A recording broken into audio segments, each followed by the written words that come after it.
Le 21 septembre dernier, la préfecture d'Ajaccio est sous haute surveillance.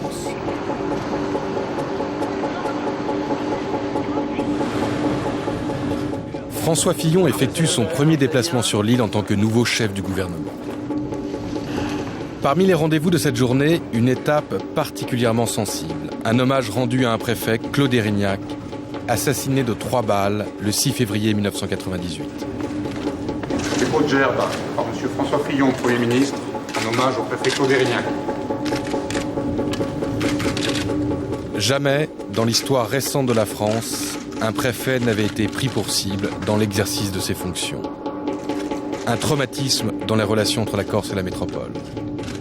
9 ans après les faits, nous avons tenté de savoir si la Corse a enfin tourné la page de la violence. C'est une des plus belles îles de Méditerranée. C'est aussi l'une des destinations touristiques préférées des Français. Il faut dire que la Corse dispose d'un patrimoine exceptionnel. Un littoral encore très préservé, des plages sublimes, une mer azur, des paysages de montagne uniques, une culture, une langue, une histoire. Autant d'éléments qui font le caractère de celle qu'on appelle l'île de beauté. Mais derrière l'image de paradis touristique, la Corse est en proie de vives tensions. Attentats, rackets, meurtres font aussi partie du quotidien de l'île, chronique d'une violence pas vraiment ordinaire. Je sais pas, je pense une explosion, c'est plus qu'on sait. On va évacuer le palais de justice. Et la roquette a dû être tirée probablement dans cette direction, entre le bâtiment et l'église.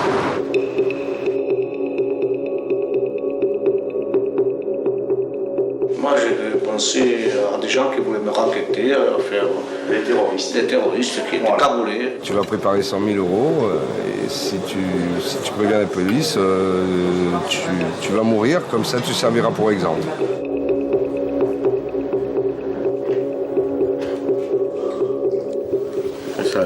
Ça choque quand même.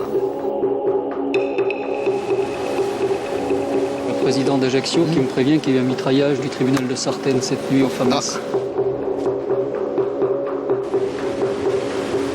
Vous avez réfléchi que vous encourez, rien que pour le braquage, 20 ans de réclusion criminelle si vous étiez jugé aux assises? Et dehors, c'était « je te tue » à plus fusil. Donc je te tue, ne bouge pas, je te tue. Mais on me dit, j'étais comme un sanglier en plein maquis.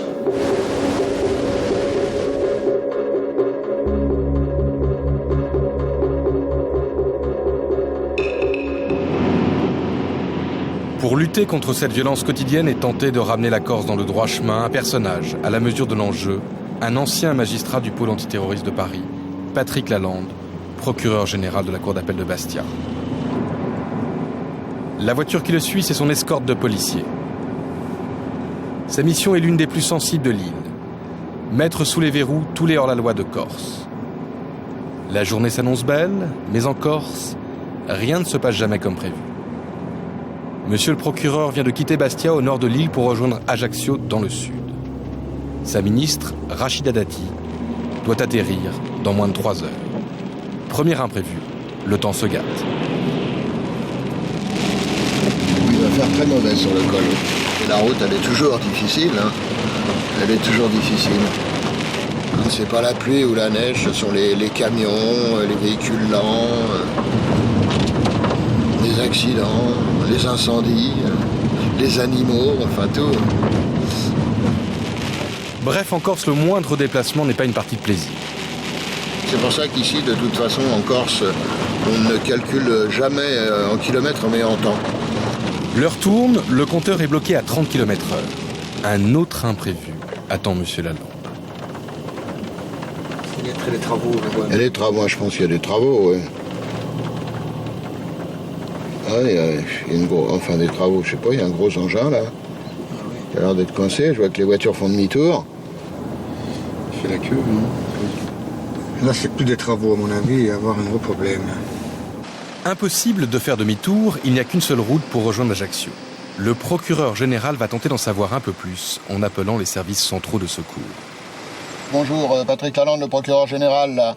Je suis en voiture pour rejoindre Ajaccio et on est bloqué déjà depuis un moment après Bocugnan. Qu'est-ce qui se passe? Oui. Oui.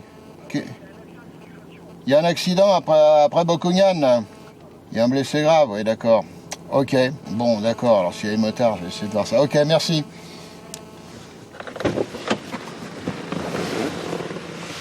Monsieur Lalande va devoir prendre les choses en main. Car dans les voitures qui suivent, il y a toute la fine fleur de la magistrature en Corse. On se met derrière les autres, voilà. Dès qu'il avance, ici. Parmi eux, l'autre plus haut magistrat de l'île, le premier président de la cour d'appel de Bastia. Cour de Tavera, là, avec un blessé grave, ils attendent l'hélico, tout le bordel, c'est bloqué pour très longtemps. On va essayer d'avoir des motards pour s'arracher, là.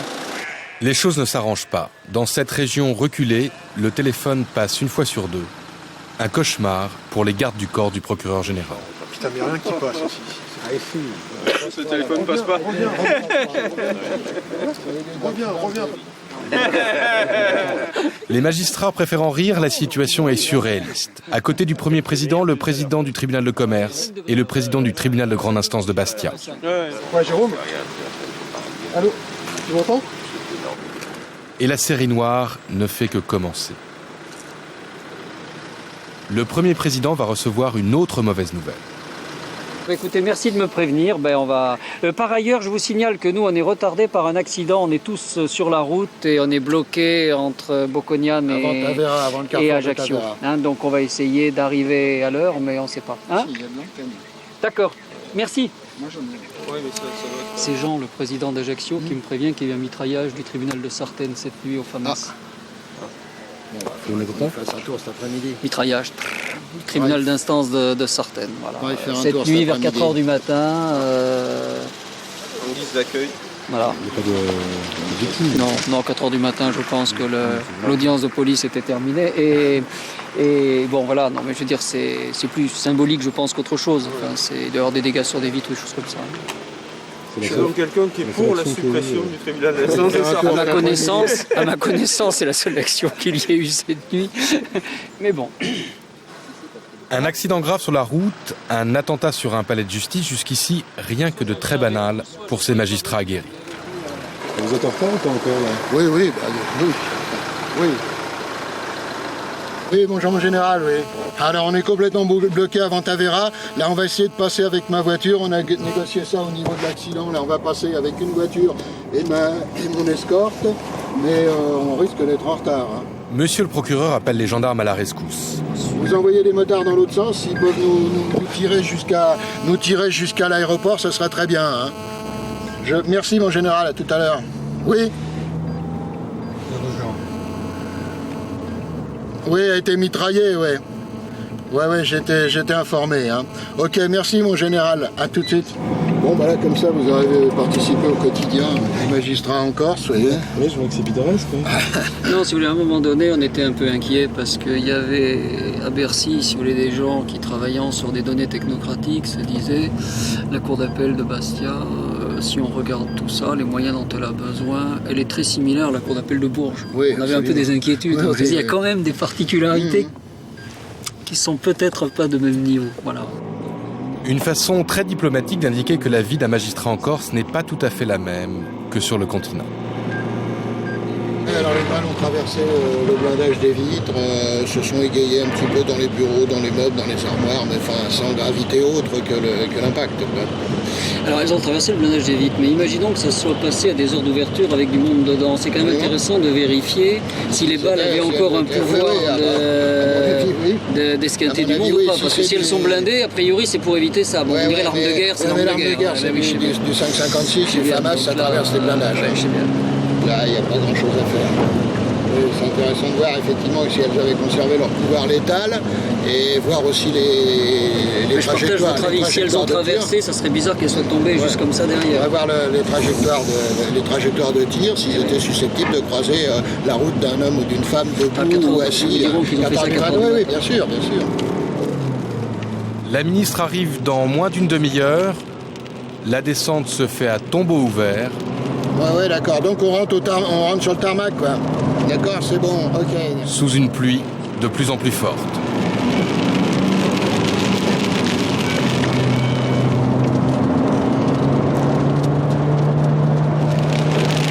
Sale journée, et les magistrats ne sont pas au bout de leur surprise.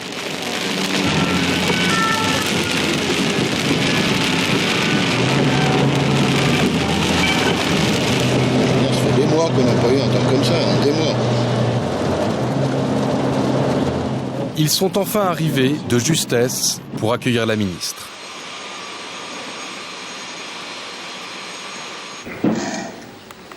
Merci, Monsieur le Président Brava, Monsieur le député maire, Monsieur le Président du Conseil exécutif, Monsieur le Préfet de la région, Monsieur le Premier Président de la Cour d'appel, Monsieur le Procureur général, Monsieur le Président du tribunal, Monsieur le Procureur, Messieurs les Présidents de notre commerce, Mesdames et Messieurs, Présidents du tribunal de commerce. La ministre a beau essayer de détendre l'atmosphère par une boutade, quelques heures à peine après son arrivée, à l'autre bout de l'île, à Bastia, la tension va remonter brutalement. Je sais pas, je pense une explosion, c'est plus cancer. Une bombe vient d'exploser dans une annexe du palais de justice. Les attentats en pleine journée sont très rares. Les premières victimes, que des blessés légers, se font soigner. Les services de police, par précaution, décident de faire évacuer l'ensemble des personnels du palais. Une explosion à l'annexe du palais de justice. Excusez-moi. Oui. Donc on va évacuer le palais de justice. Tous les plus hauts magistrats sont encore avec la ministre dans le sud. C'est le vice-président Thierry Desplantes qui supervise l'opération. C'est la première fois que vous avez un attentat ici? Oui, simplement. Enfin, à ma connaissance, oui.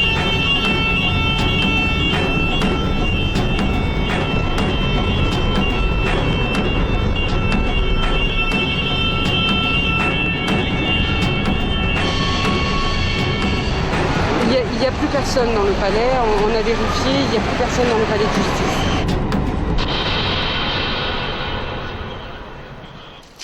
Quelques heures plus tard, de retour d'Ajaccio, le procureur général arrive sur les lieux.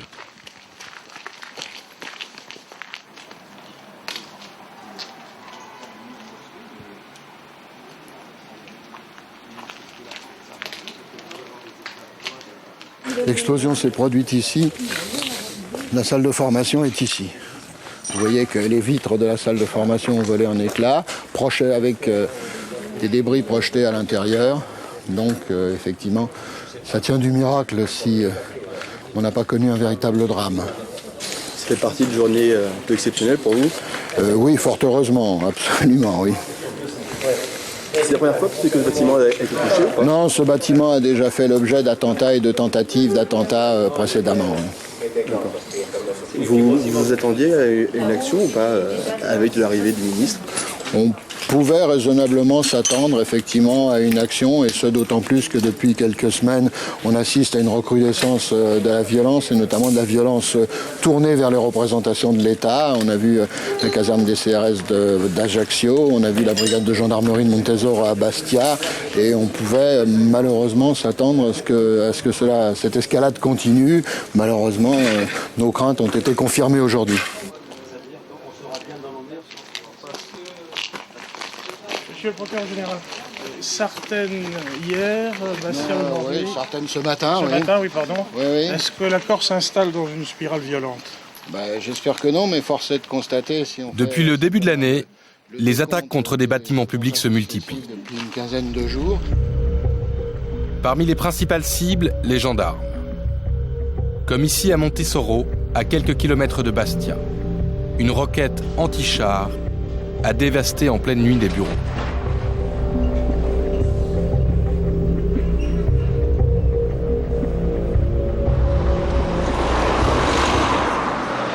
Regardez.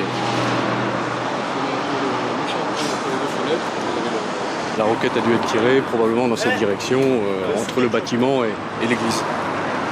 Mais bon, nous arriverons à le déterminer très précisément. L'action a été menée à l'arme de guerre. Des personnels se trouvaient dans le bureau d'à côté. Pas de quoi cependant émouvoir ce colonel qui dirige tous les gendarmes de Haute-Corse. C'est vrai que cet attentat intervient 72 heures après un autre attentat, puisque un camarade, un de mes subordonnés, a eu son véhicule personnel détruit par un engin explosif. Mais cela n'entame en rien notre détermination, puisque c'est au contraire la preuve, la justification de notre action et qui nous encourage dans notre détermination à œuvrer au service des biens et des personnes dans ce département. Toutes ces actions sont le fait d'une organisation considérée comme terroriste par l'État. À son actif, 10 000 attentats en 30 ans. Cette organisation, c'est le FLNC, le Front de Libération Nationale de la Corse. Des clandestins qui frappent partout dans l'île. Ces hommes ne se laissent pas approcher facilement. L'organisation est secrète, traquée en permanence par les unités d'élite de la police et de la gendarmerie. Cela fait plus de 4 ans qu'elle n'a pas accordé d'interview télévisée. Pour l'occasion, elle va soigner sa mise en scène.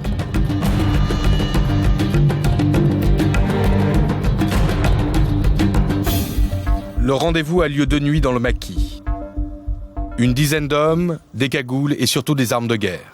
M16, fusils mitrailleurs, une manière pour les clandestins de montrer leur détermination face à ce qu'ils considèrent comme une occupation étrangère. Il faut rappeler que, historiquement, la Corse est, depuis plus de 2 siècles, soumise à une présence étrangère, en l'occurrence la présence française. La reconnaissance du peuple corse, c'est le but ultime de toutes les actions de la clandestinité ?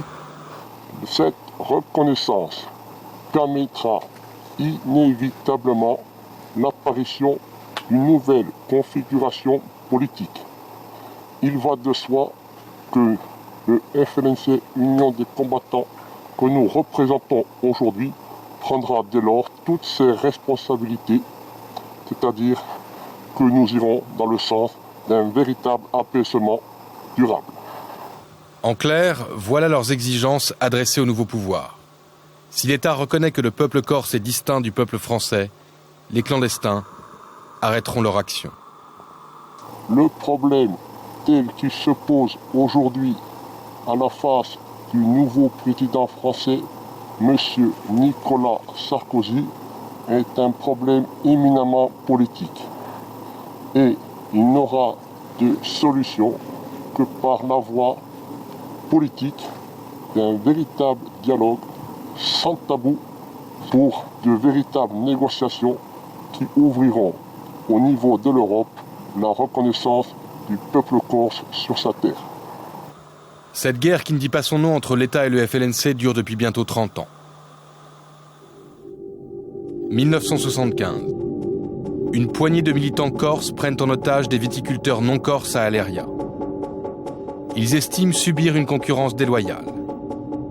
L'État tardant à réagir, ils se sentent méprisés et décident de se faire justice eux-mêmes.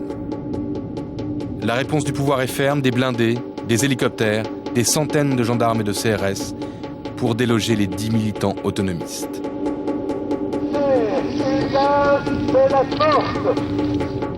L'assaut est donné, 2 gendarmes seront tués, l'un d'entre eux s'écroule devant les caméras de l'époque.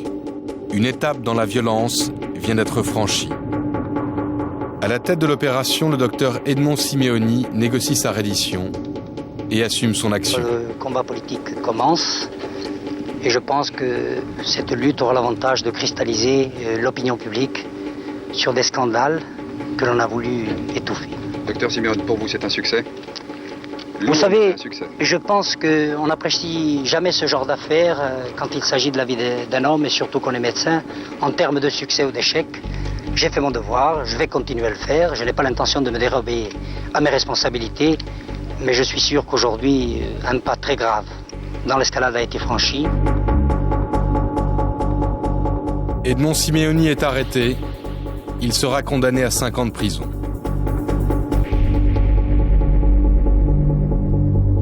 Mais un autre pas sera franchi, un soir de février 1998, dans une petite rue d'Ajaccio. Claude Érignac, le représentant de l'État, est assassiné par des nationalistes. Un traumatisme toujours présent pour le gouvernement français et qui empoisonne le dialogue depuis 9 ans. Pour la première fois, les militants clandestins du FLNC Union des combattants prennent leur distance avec le groupe qui a commis cet assassinat. Le FLNC n'a jamais dénoncé l'assassinat du préfet Erignac, qui a été commis par un groupe dissident. Pourquoi n'avoir jamais dénoncé cet acte? Concernant l'exécution du préfet Erignac, nous rappelons que pour notre part, nous répondons aux exigences d'une lutte organisée, c'est-à-dire que nous souhaitons et nous appelons à une véritable unité stratégique de tous les combattants qui se situent aux antipodes des comportements de groupe. En clair, cet assassinat était le fait d'individus isolés, en rupture avec les structures traditionnelles du FLNC. Alors comment aujourd'hui le gouvernement fait-il face à la complexité du problème corse? Sa réponse? Le développement économique de l'île. Pour apaiser les esprits, l'État vient de nommer un nouveau préfet. Il s'appelle Christian Léry. Il n'a rien du profil répressif. C'est un ingénieur des ponts et chaussées. La Corse, c'est seulement son 3e poste de préfet. La fonction est pourtant sensible. La mémoire de Claude Erignac est omniprésente. Vous, quand vous êtes venu ici, vous y avez pensé? C'est quelque chose auquel on réfléchit, qu'on prend en considération? Non, je n'étais pas inquiet, mais évidemment, on pense forcément à Claude Erignac quand on est préfet, de manière générale, encore plus évidemment quand on est préfet de Corse. Je crois que ça, c'est quelque chose qui est une évidence, bien sûr. Vous n'avez pas eu de réticence, vous n'avez pas eu de doute à venir ici, vous n'êtes pas dit... ça va être dur, ça va être... Non, j'ai appris très peu de temps avant ma nomination, et donc, non, j'ai pas... Moi, j'aime les challenges ou les choses difficiles. Est-ce que la situation est plus difficile ici qu'ailleurs? Bon, c'est parfois ce que l'on entend quand on est à Paris. Quand on est ici, on va voir. Christian Léry est le préfet le plus protégé de France. Dès qu'il quitte son bureau, un policier d'élite l'accompagne. Vous avez marathon? Grande journée. Grande journée. Beaucoup. La journée va être longue. Bien, bonjour. Ça va? Lors de ses déplacements, une voiture avec 2 autres policiers du groupe de protection de la police nationale le suit en permanence. Aujourd'hui, Christian Léry doit se rendre dans la région du Taravo pour une visite de terrain. Sa 2e depuis qu'il est en poste. Il n'a pris ses fonctions que depuis le mois de juillet dernier. Pour résoudre les problèmes de la Corse, il dispose d'une enveloppe exceptionnelle, plus d'1 milliard d'euros, attribuée par l'État. Il est clair qu'il y a ici des besoins d'infrastructures extrêmement importants. Hein, et donc, évidemment, ceci peut paraître coûteux, mais la situation est encore loin de ce qu'elle peut être dans des régions même relativement montagneuses. Les problèmes sont nombreux, routes vétustes et dangereuses, approvisionnement électrique obsolète. Certains villages n'ont pas encore l'eau courante. Parmi les rendez-vous de la journée, monsieur le préfet doit rencontrer des élus locaux pour discuter d'un sujet qui fait polémique. L'installation d'une déchetterie à ciel ouvert en plein cœur du parc naturel régional. La Corse n'a pas d'équipement pour traiter ses ordures ménagères. C'est le paradis, Le paradis. Quelques virages pour y arriver, parce que...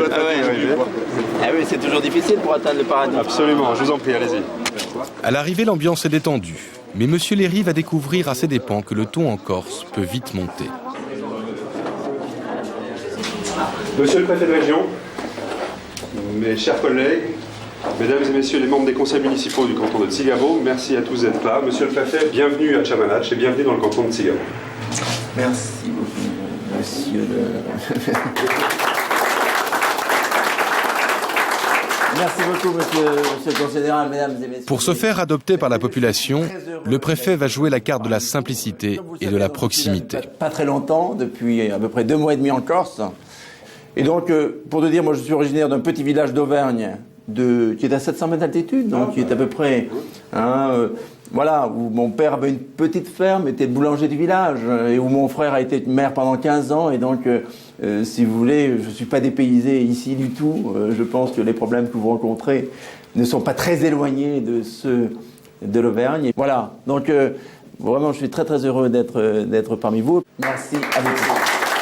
Monsieur Léry a l'air à l'aise, rompu à l'exercice. Bien. Est-ce que Quelqu'un veut prendre la parole? Il va cependant s'apercevoir que la Corse n'est pas l'Auvergne. Le débat va vite déraper. L'installation de la déchetterie n'est pas gagnée. Monsieur le Président du parc. Monsieur le Préfet, d'abord, je vous souhaite la bienvenue, non pas à Giovanaccio, mais sur le territoire du parc naturel régional de Corse. Je voulais surtout aujourd'hui, ce matin, attirer respectueusement votre attention sur ce problème qui est en train de se passer. Il y avait un projet d'incinérateur en Corse, ce projet d'incinérateur a été abandonné. Le problème des ordures ménagères est un problème qui, à mon avis, ne sera pas réglé dans les 10 ans. Et en tout cas, nous ne laisserons pas faire dans tout le territoire du parc, je dis bien. Nous veillerons à ce que les choses ne se fassent pas. Voilà, je vous remercie, monsieur. Merci, monsieur le Président. Un peu gêné, le préfet encaisse. Alors, d'autres interventions? C'est une forme de violence. Lorsqu'on dit on ne laissera pas faire, on ne laissera pas faire. Non, c'est comme moi, si je dis, eh ben, si ça ne se fait pas à Cotiane, ça ne se fera pas ailleurs, ben, c'est de la violence. Comprenez? Et lorsque on est investi d'un certain pouvoir et qu'on tient un certain langage, c'est de la violence. Bon, moi je m'explique d'abord. Et je pense qu'ici on n'a pas besoin on a suffisamment d'élus pour pouvoir prendre la parole sur ce sujet. Non mais alors, attendez, d'abord je suis un élu. Toutes les communes, monsieur, excusez-moi, je n'ai pas à intervenir. Bon, il ne devrait pas y avoir de dialogue. Mais là, il y a des propos graves qui sont tenus. Monsieur, moi d'abord, je n'ai jamais pratiqué la violence. Vous voyez, je viens ici, je suis à visage découvert. Moi aussi, je suis mais si vous avez entendu, vous avez mal compris. Alors, monsieur Pantalacci a peut-être des intérêts économiques, mais nous, le parc naturel régional a lancé une opération de territoire propre. Nous avons résorbé les desserts sauvages. C'est pas pour maintenant recevoir, même provisoirement, les poubelles d'Ajaccio et de la Capa. Voilà, ça c'est clair. On va essayer d'avancer un petit peu. Sur ce sujet, peut-être, hein, quelques mots. Moi, je pense que le problème des déchets, c'est un des problèmes majeurs de la Corse. Donc on va prendre ce problème à bras-le-corps, et il faut qu'on ait un plan de traitement des déchets extrêmement rapide. Hein. Oui. La réunion se termine, le problème n'est pas réglé. Le préfet devra trouver une autre solution, sans doute beaucoup plus onéreuse. C'est un paradoxe. La Corse est la région française la plus autonome sur le plan des institutions. C'est aussi la région dont l'économie dépend le plus de l'État. 30% des emplois sont rattachés à la fonction publique, un record national. Il y a beaucoup d'argent, il y a beaucoup d'emplois publics. Le gouvernement parle de restreindre la dépense publique, de mieux la gérer. Et on se rend compte qu'en Corse, plus besoin qu'ailleurs. Oui, il y a beaucoup d'argent, mais je pense qu'il ne faut pas parler de flot d'argent public. En Corse, il y a beaucoup d'argent, mais donc les projets actuels sont en très forte augmentation, c'est vrai, mais il y a un souci que j'ai qui est évidemment très très très important, c'est d'avoir une bonne évaluation des résultats. Pour se faire une idée de la bonne utilisation de l'argent public en Corse, le cortège préfectoral se dirige maintenant vers une autre petite commune, Zicavo. Le préfet a rendez-vous cette fois avec des gendarmes. Rapportés au nombre d'habitants en Corse, ils sont 3 fois plus nombreux que sur le continent. Ça va?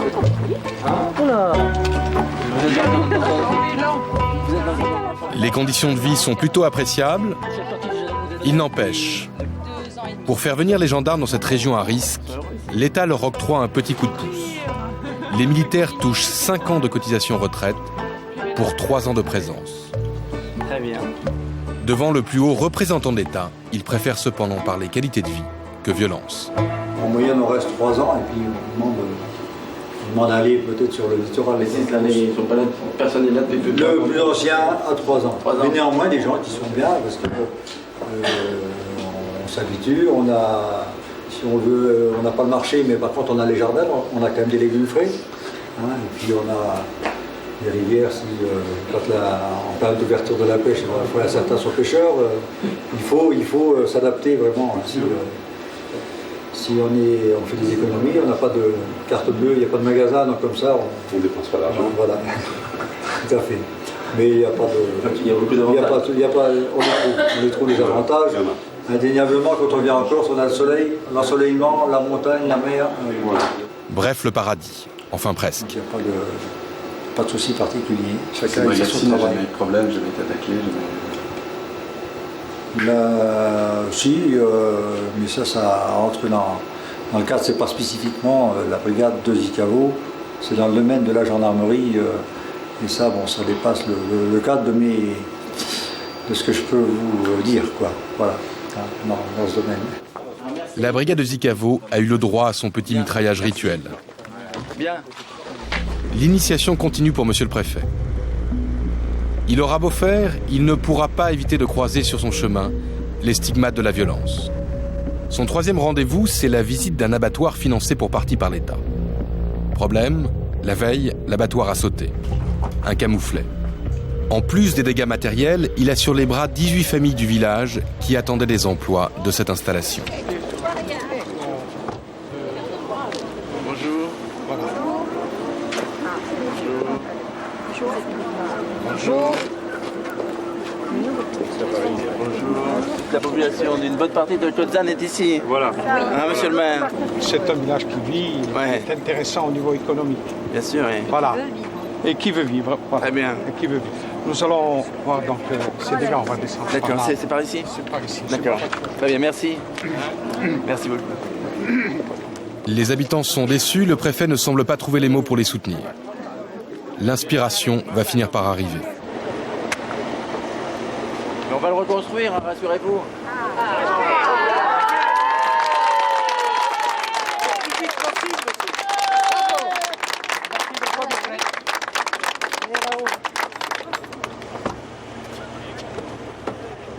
La journée se termine, le préfet découvre peu à peu la complexité de sa nouvelle affectation. À titre plus personnel, vous, ça fait un peu plus de 2 mois et demi que vous êtes là. Vous dites, c'est quand même bizarre, la Corse. Non, je pense qu'il n'y a pas une fatalité hein, sur la situation en Corse, qu'il y ait toujours des attentats en Corse. Et donc je crois que l'effort de l'État, c'est de faire en sorte que les problèmes qui sont peut-être plus importants qu'ailleurs dans certains domaines puissent trouver une solution, de manière à ce que certains ne se réfugient pas dans des actes qui n'ont d'ailleurs aucune signification et qui ne sont absolument pas... on ne voit pas quelle piste de solution sur quoi ceci peut déboucher de positif. Le préfet va pourtant devoir trouver le moyen de lutter contre tous ces attentats, notamment dans un domaine très sensible, l'immobilier. Principale cible, les villas. Chaque année, plusieurs dizaines sautent. Et le dossier est plus complexe qu'il n'y paraît.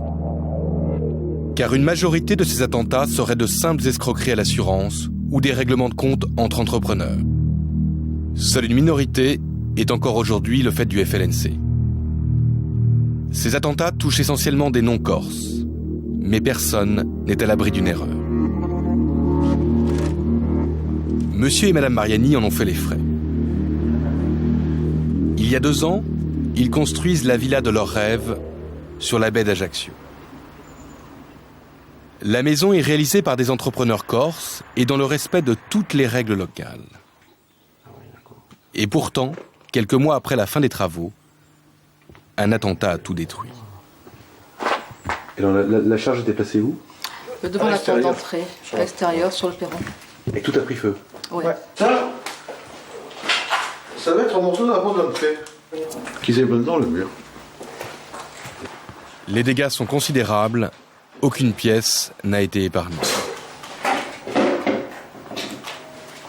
Ici, c'est la pièce principale où le feu a beaucoup détruit.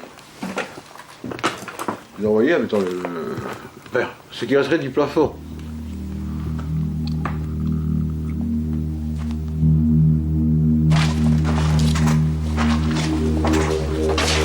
Ici, donc, il n'y a pas eu de flamme, mais c'était la grosse chaleur.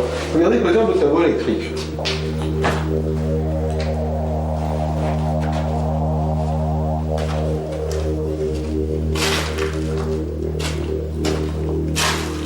Ça choque quand même. Surtout, bon, disons, moi, je tenais beaucoup à cette maison. Et elle est pratiquement neuve, là. Qu'est-ce qu'elle a, 3 ans? Ouais. 3 ans. On en a profité 2 mois.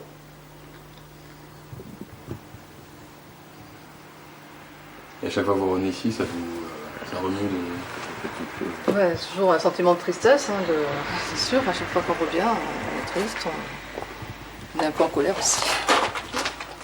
C'est sûr. Et il y a de quoi être en colère. Car cet attentat revendiqué par le FLNC est en fait une erreur.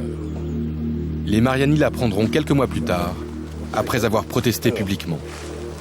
C'était le premier article qu'on avait fait, que mon épouse avait fait sur le Corse Matin. Pour protester. Voilà, mais c'est exactement ça. Fait inédit, le FLNC va reconnaître s'être trompé dans un communiqué adressé à la presse. Les clandestins adressent leurs excuses aux familles concernées par le plasticage d'une villa à Cotitivary. Les informations fournies à notre commando étaient erronées. Et c'était quoi ces informations selon vous? Que vous étiez des non-corses? On disait sur des non-corses. C'est pas possible parce que nous venons. On avait une voiture qui était immatriculée à Monaco aussi. Peut-être ça faussait leurs idées. Peut-être. Ils n'ont pas fait de recherche, quoi. C'est une des raisons des attentats. Le FLNC veut décourager les non-corses à acheter sur l'île. Les clandestins ne sont pas les seuls à déraper en matière d'immobilier. Nous sommes le 19 avril 1999. La paillote chez Francis vient d'être incendiée dans la nuit. La construction est illégale. Le préfet de l'époque va mettre les grands moyens pour la faire disparaître. Une opération hors la loi pour laquelle il a été révoqué et condamné. Son nom, Bernard Bonnet. C'est lui qui a succédé à Claude Érignac. À demi-mot, il reconnaît aujourd'hui qu'il a peut-être été un peu trop loin. Je ne crois pas qu'on ait le droit de dire aujourd'hui que l'État est absent. Je ne pense pas qu'on puisse dire ça, même si on peut regretter qu'il ait été trop brutalement présent dans la période qui a suivi l'assassinat du préfet Claude Érignac. Mais l'État est présent et surtout, je crois qu'il y a une ligne désormais, enfin je crois, c'est plus encore, mais je crois, c'est que la ligne, c'est qu'au fond, pas de négociation avec les racketteurs, pas de négociation avec les mafieux, qu'ils soient nationalistes ou pas, ouverture, parce que le nationalisme, c'est pas un délit, on ne fait pas la police des idées, donc ouverture avec ceux qui rejettent la violence, mais application sereine de la loi pour tous les autres. Alors comment l'actuel préfet gère-t-il le dossier sensible de l'immobilier en Corse? Une seule solution, passer au crible tous les projets pour éviter les erreurs qui pourraient alimenter les tensions. Bien, merci beaucoup de votre présence. Parmi les dossiers traités ce jour-là, l'agrandissement d'une maison près d'Ajaccio, le long du littoral, une situation sensible. Nous nous trouvons donc dans un site inscrit. Donc on a ici la construction en question qui s'arrête à ce niveau-là. Le projet paraît simple, la maison est déjà construite et pourtant, monsieur le préfet est attentif à chaque détail. Donc la construction en question se trouve ici. Donc dans un environnement bâti, on voit les constructions. Donc là c'est le projet là. Et là c'est le projet. Oui. Actuellement, voilà. La situation actuelle. À ce niveau-là, avec une toiture. Donc la personne démolit la toiture et crée un étage. Les constructions voisines sont, comme on le remarque, plus hautes déjà que le projet. Donc l'impact très réduit dans un site déjà urbanisé. Quel est l'avis d'Adirène? Pas d'observation sur ce genre de projet. La parcelle en question se trouve ici.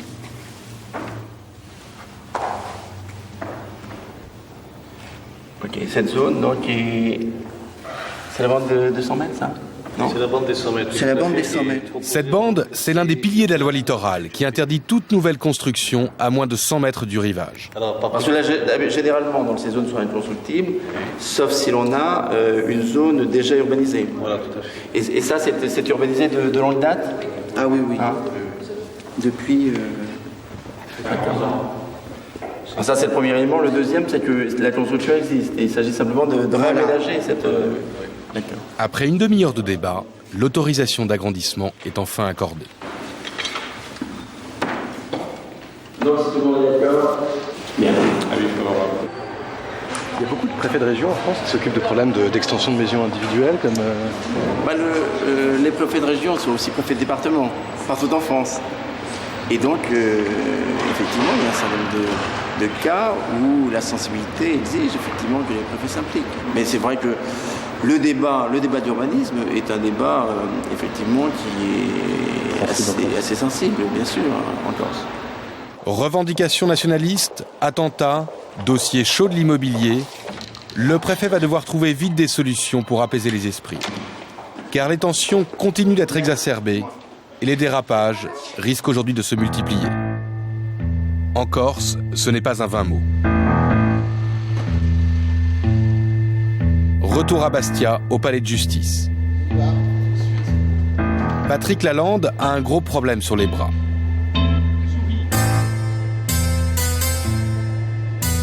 L'omniprésence des armes à feu.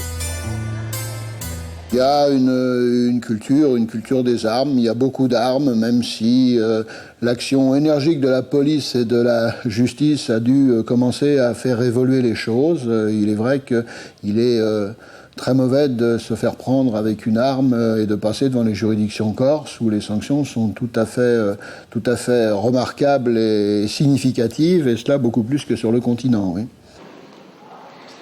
Illustration ce jour-là avec une affaire typiquement corse de braquage. Thierry Desplantes est le magistrat qui va présider cette audience. Il n'est en Corse que depuis 2 ans. Sur l'île, ce genre d'affaires fait partie du quotidien des magistrats. C'est assez fréquent, effectivement, qu'on prenne une arme et qu'on aille braquer une épicerie ou une station-service pour finalement un maigre butin, et c'est pas effectivement une banque qui a été braquée, mais c'est souvent une épicerie ou une station-service. Aujourd'hui, il ne s'agit ni d'une épicerie, ni d'une station-service, mais du braquage d'un bar. 2 jeunes se retrouvent sur le banc des accusés.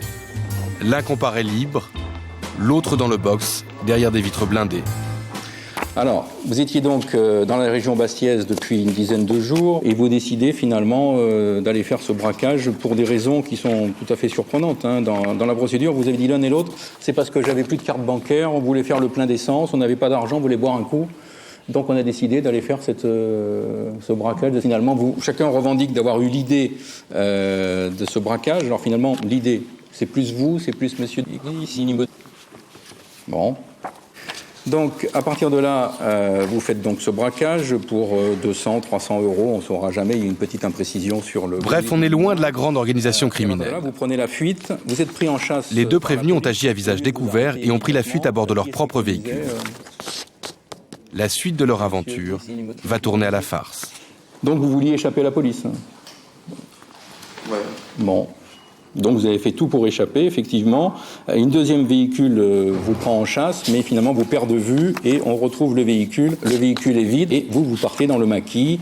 Et finalement, alors là, vous avez dans un premier temps dit que vous étiez perdu. Non, on n'était pas perdu, on était fatigué. Oui, et donc vers 4h du matin, je crois, ou un peu plus tard, vous avez décidé d'appeler les services de secours et un hélicoptère est venu vous chercher en début de matinée, vers 7h du matin, et vous avez été interpellé à l'hôpital, tout bêtement. Hein. Très bien, donc on n'a pas de partie civile, vous pouvez vous asseoir, monsieur Is. Donc, monsieur le procureur, vous avez la parole pour vos réquisitions.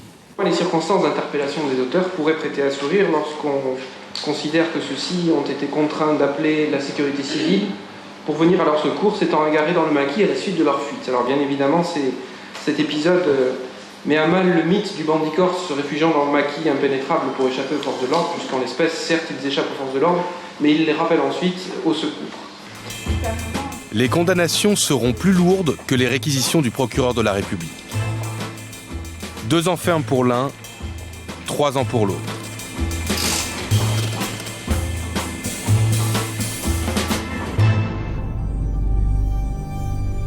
Face à cette présence massive d'armes en Corse, les policiers sont de plus en plus nerveux. L'interpellation d'un simple suspect tourne souvent à l'opération commando, avec les risques que cela comporte. La famille Carlotti en a fait les frais. Qu'est-ce qui s'est passé là exactement? Expliquez-moi. Exactement, je dormais dans le studio à côté. Ça va faire 2 ans que je dors là-bas. J'ai entendu 5 coups de masse qui se situent ici. Un pain de plastique a dû être posé à ce niveau-là, peut-être même ici. Puis 3 coups de fusil à pompe.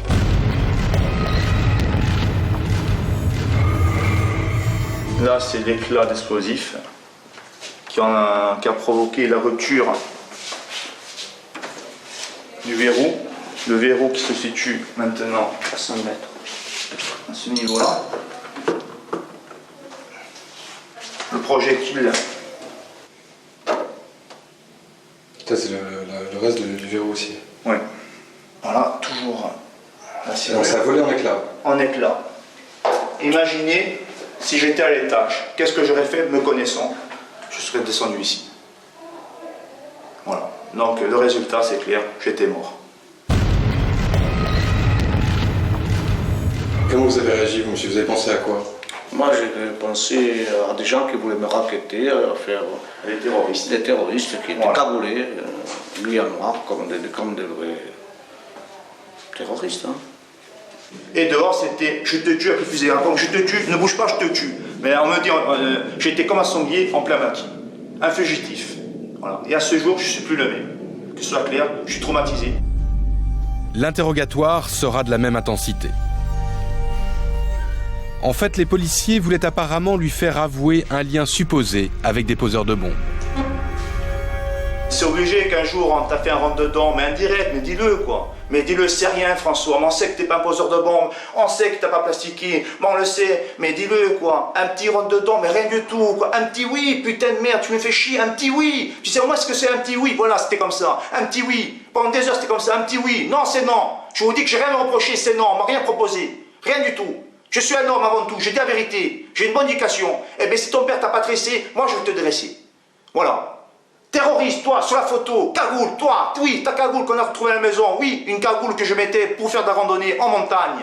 Toi, en photo, cagoule, toi, cagoule, oui, c'est toi en photo, oui. Voilà. Ça dure combien de temps? 60 heures. Pour identifier et arrêter les clandestins du FLNC, l'État met la pression sur les forces de l'ordre, quitte à prendre de plus en plus de risques. Nous sommes en octobre 2004. Une charge très puissante vient d'exploser devant cette gendarmerie. La bombe aurait pu tuer les familles des militaires qui vivent à proximité des bureaux. Devant les caméras, un gendarme explose de rage. Il n'en peut plus, craque littéralement. Autour de lui, personne ne peut le retenir. Mon gamin, il aurait été là, il était mort! T'es content? Ah!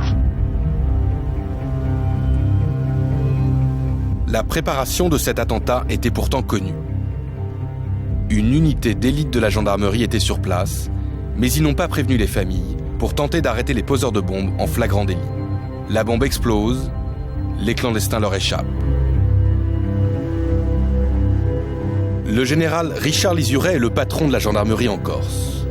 Il n'était pas en poste à l'époque, il assume cependant cette prise de risque. Nous sommes un service public. Nous existons pour la population et nous sommes présents pour remplir notre mission. Si à chaque fois qu'il y a une menace hypothétique, y compris une menace peut-être un peu plus ciblée, on évacue les familles et finalement on ne remplit plus notre mission de service public, je crois qu'on n'aurait pas rempli notre mission.